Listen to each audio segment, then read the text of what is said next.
Hi, I'm Laura Berg from My Smart Hands, and today I have with me Agnes Wainman, a clinical psychologist, and today we're going to talk about mommy burnout, because it is an epidemic of overwhelm. It really is, and I think part of it is like moms being the super moms, so we're working, we're at home, even if we're at home moms, we're working at home. It's kind of insane. So, it's a lot. Yeah. So tell me, how does somebody recognize that they're actually experiencing this mommy burnout?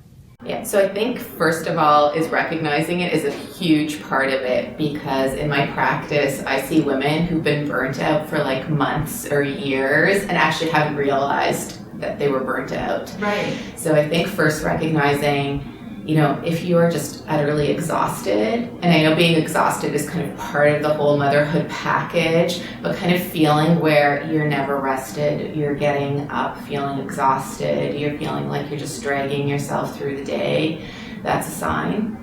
Another sign is if you're not really feeling a lot of enjoyment or pleasure out of life, like everything kind of feels kind of blah, and you're going through the motions and you're doing it, but maybe not really connecting to those moments where it's like, hey, I should actually be enjoying this. Right.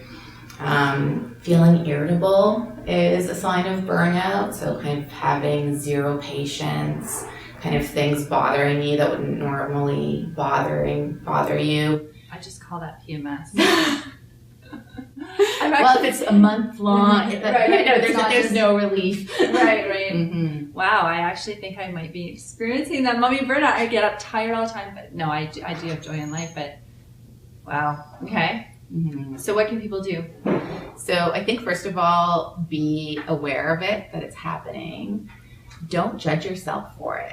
Because I think often we have this idea that we need to be strong, or we're somehow failing as mothers if we're feeling burnt out. This is the biggest thing I think for me is don't judge yourself, because we as women, as mothers, we are the hardest on ourselves. Like I'm constantly judging myself. The other night, actually, my son was being a crazy loon, and I was like, that's it, you're going to bed, and I feel so guilty because I put him to bed, and I came up and I said to my daughter, I feel like the worst mom, and she says to me, Mom, he had to go to bed because he has to learn. He's not going to learn if you don't discipline. And I was like, she's 9. So, but you feel guilty. Yeah, absolutely. Okay. And mommy guilt, it's the worst. It's the worst. Mm-hmm. Because we're always feeling like we should. And often, like a lot of women that I know, and a lot of the women I work with, their expectations of themselves are like here. They're insanely high. Their perception of themselves is kind of like down here, whereas reality is probably closer to the top than we give ourselves credit for. Right. So there's this kind of discrepancy between what we're expecting, what we're perceiving, and where reality is. And that's where a lot of that anxiety, overwhelm, burnt out starts coming from. Right, makes sense. Okay, so what other things can moms do? So we're recognizing, and so this is time for self-care. And when I talk about self-care, I'm not talking about the typical kind of go to a spa, do yoga, go for a manicure, and all of those things can be great, and they can definitely be a part of self-care. But I think often when we think of those traditional self-care methods, those things stress us out, because it's like, well, how am I going to find 5 hours to go to the spa? Right. And the money. And the logistics of getting childcare. So my kind of approach to self-care is finding your moments of bliss during the day. And it can be so simple, like a song you hear on a radio that you love and haven't heard for a really long time. It's like, oh my gosh, this feels good. Right. Doing things that feel like they refuel you rather than take away from you. And that's going to change from day to day. So one day going out to coffee with a friend might really refuel you. And then there might be other days that kind of just feels like another stressor, just another to-do. Right. So kind of finding those moments in your day that either just happen or that you've created where it feels rejuvenating, it feels refueling. Right. And it can be as little as that, like having a coffee with a friend. So for me, every day, or almost every day, I go for a coffee with one of my neighbors because she's a stay-at-home mom.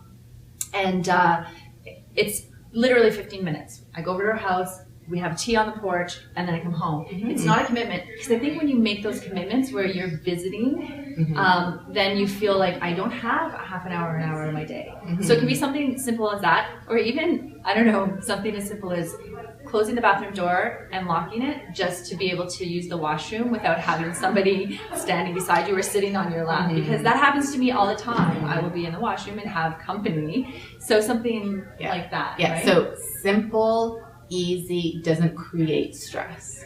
Right.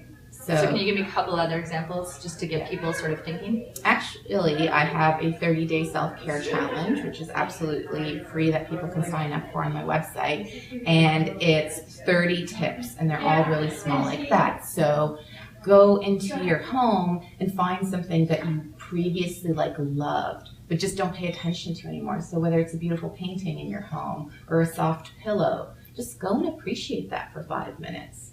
You're not buying anything, you're not spending a lot of time, you're just really connecting with something that you've loved before. Right. Or doing something like coloring or reading a book that you've read a million times before, that you don't have to think too much about it. You can just go back to a favorite passage in a book. So again, very small things. And then some of the other tips are about changing our mindset about self-care. Because sometimes it's not so much the things that we do, but what we think about them. So again, the mummy guilt, kind of feeling selfish or that it's indulgent. Yes. So kind of decluttering a lot of that mind junk. Right. That it's not necessarily a reward. It's actually critical for our well-being and by extension, our kids' well-being, because we can't be good moms if we're completely burnt out and overwhelmed. Right.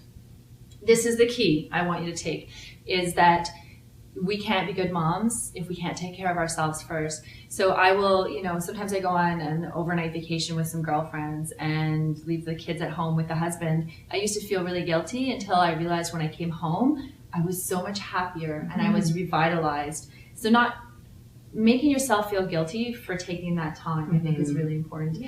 For recognizing that recognizing that mommy burnout is an actual thing, and that you need to sort of take time to make sure that you're happy so that your family can be happy. So check out the 30-day challenge that's free on your website. Fantastic. What is their website? Where do you go to? So it's www.londonps.ca. So that's London Psychological Services, and it's right there on the homepage. I consider myself a self-care activist, and I want people to be doing self-care. And if the 30-day challenge helps, then that's amazing. Great. Well, thank you so much for taking the time to talk to us today. Thank you for having me. And definitely check out her website. And as always, you're not alone. We are all experiencing some sort of stressor in our life. So don't be so hard on yourself. Thanks and have a great day.